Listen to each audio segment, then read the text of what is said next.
Facebook Live. We're excited to be here on LinkedIn Live. We're live all over the place, and we're excited to be here to have the great Colleen Joyce, president of Lawyer.com, and the law firm building expert Gary Musler with us. And it's March. I mean, it's crazy to think that it's March and how quickly the year has gone by. And so I just want to jump in right now in our live right now and think about, you have a law firm. What are 3 specific things that you should be really thinking about here in March? It's crazy how quickly the years go. I remember when I was young and old people used to say all the time, oh, time goes by so fast. And you're sitting there going, are you kidding me? The school year takes forever. Now I'm one of those old people and I'm sitting there going, I cannot believe how fast time goes. And we're nearing the end of Q1. So as I have these experts on, as we're sitting here talking today, let's talk about 3 specific things. And I'm going to give Colleen, I'll start with you, and Gary, I'll go to you. And everyone share one thing that a law firm really should be thinking about. We're 2 months into the year. We have goals and ambitions that we want to hit in 2024. What should we really be thinking about right now? Colleen, I'll start with you. You give one, Gary, and then I'll wrap up. Sure. I'm going to go with kind of client acquisition and retention strategies. So it is so important to drive new business to your firm. We all know that in every business. It's also important to keep your current clients happy and maybe try to find ways to upsell them. So I think you need to really sit down and say, okay, what am I doing to acquire clients? And when they come to me, what is that experience like? What is the welcoming experience like? What is the process throughout the whole journey so that they feel good enough that not only are they going to continue to use you, they're going to refer you to other people. So I do think that time needs to be spent on client acquisition and retention, because people are going to refer you if you do a good job, and you want to make sure that you have a pleasant interaction the whole client journey. And I love that you bring up client acquisition. And Gary, you can certainly comment to what Colleen is sharing here, but client acquisition, Colleen, is one of those things. And Gary, I've heard you teach this at conferences around the country, where you talk about that it should not be a one prong approach. You should have multiple ways that you're getting those clients to come in the door. I mean, we talk about it at Lawyer.com all the time. I mean, the directory at Lawyer.com is so critically important that people are in the directory, right? That they're having their name there, because that's one way that someone can do it. Right. Gary, you're passionate about SEO. People will tell Gary SEO's dead, and Gary's like, no. Just the way you approach SEO may be changing. And so it's not one answer in that client acquisition piece that you're talking about, Colleen. No, and you want to make sure that you're tracking every single channel. How much does it cost to acquire a new client? How many lawyers do you think know that? And then, okay, so say it's $1,500. What can you do to bring that down in Q2 to $1,200, right? Those are the conversations you really need to be having. Absolutely. No question. Gary, anything else you want to add to that before we jump into what you say should be the number 2 thing not number 2. These aren't in order of importance. Okay. But what else should they be looking at as a law firm owner as we're approaching, the end of Q1? So that's a great question, and it seemed like Colleen kind of used 2. So I'm going to do the same thing. All right, I'm not going to limit it to one. Although I think everything's connected. You hear me say that a lot. So I'm going to say professional development and maximizing productivity, and they can be the same thing, right? I mean, they're connected for sure, because when we talk about improving our professional skills, we're talking about maximizing our efficiency and productivity. So maybe it's not 2, maybe it's just 1. But I think, and I learned this the hard way over the years, meaning I didn't realize that when you find an ideal person, and I've been blessed with incredible staff, that it's really important to have a tailored learning path for them, because your ideal employees want to grow and evolve, right? So I found that having individualized development plans that align with that person's career goals and what their objectives are at the firm. And so I think the personal approach that encourages them and motivates them is really important. Um, I think the training needs to be diverse. It needs to be a mix of, and this is something that we do a lot of, obviously, over at the Institute. But I think the information should be in the form of online courses, workshops, seminars. Everybody has different learning styles, right? And we want to be cognizant of that.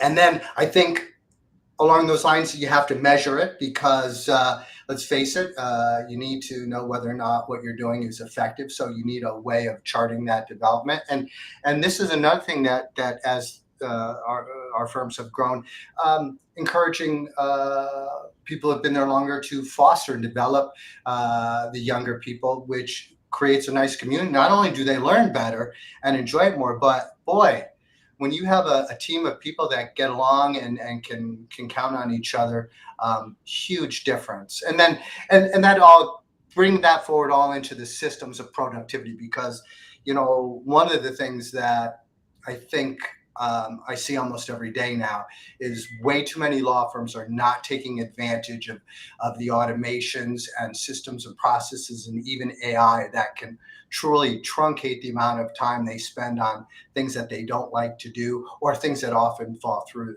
the cracks. So systems that are customized to the way you do the business. I don't want to monopolize all the time, Chad. So well, and Gary, you bring up several good points. I mean, when it comes to that client acquisition that Colleen talked about, and then you're talking about training and development and making sure that everyone on the team is getting the proper training. And we when we do fast track coaching over at Lawyer.com, we talk all about how important it is to get that training regularly.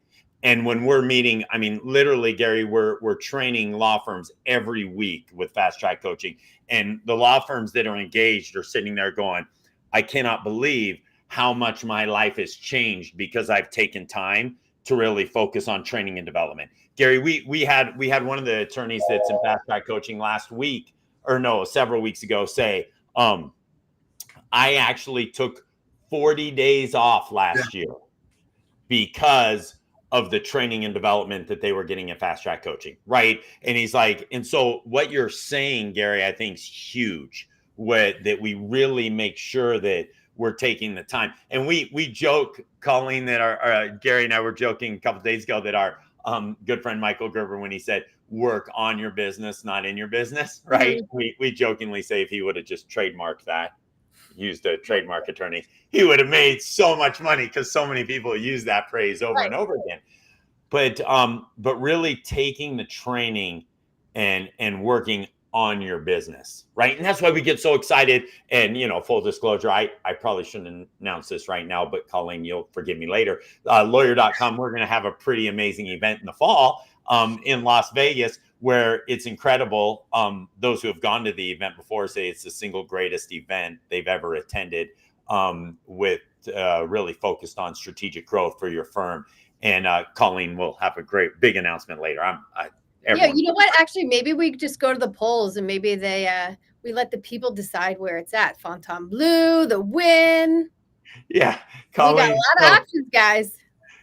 Colleen's finalizing negotiations with the hotel, and so she's coming back and forth, and it's really exciting though. But we'll get more information out that maybe you do a poll later with that. But I'll just wrap up here and give what I think to be the third thing that people really need to be revisiting and focusing on, and that is your goals and your strategic initiatives that you started 2 months ago, that right. You thought to yourself, these are critically important.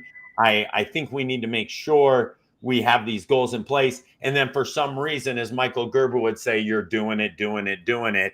and you lose track of what were the goals. I don't even know what we were planning, what our destination really was. So to really emphasize that point, be thinking about what were your goals and where do you want to be as a firm? Where is your destination? And Gary, we talk about this in fast track coaching all the time, where in Colleen, it was interesting, even at Lawyer.com, at the end of the last year, Colleen and I were talking, and she was assessing where we are as a company. And Lawyer.com is in the forefront of helping law firms grow. And so she's like, look, we got to make some adjustments. And she made some very, very hard adjustments as president of the company. But it is incredible the growth that's happening because of it.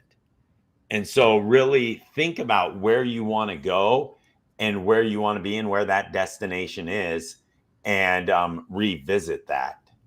And it's just critically important to do.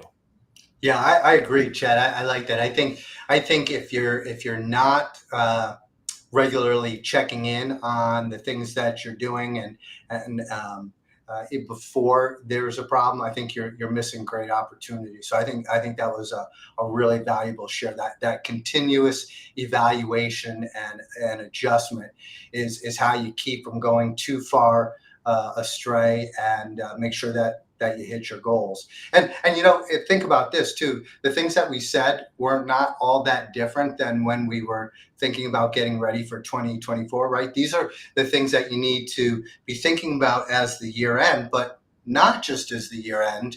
You need to remember what your stated mission was, right? And then make sure that you stay on top of it and continue to evaluate and make the adjustments accordingly.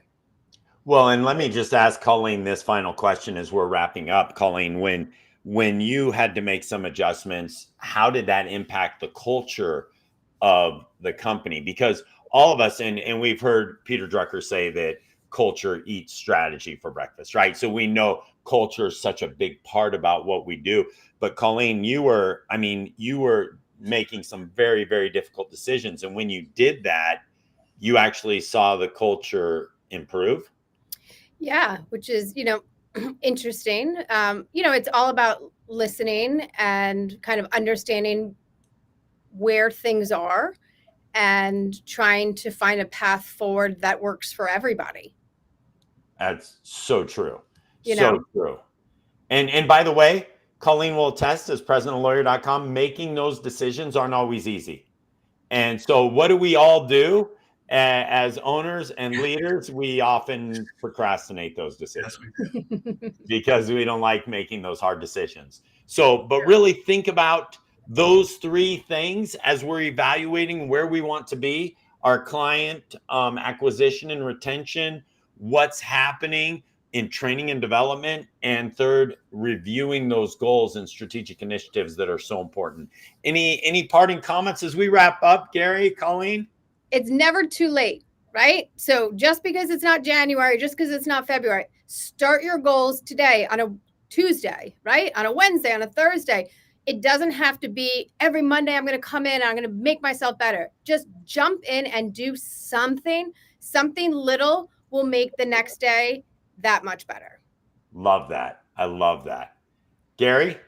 Well, I know it's still 6 months away, but based on what happened last year with the event in September, do not delay. As soon as the announcement goes out, you're going to want to reserve your spot, because it was oversold last year, and unfortunately we had to turn some people away.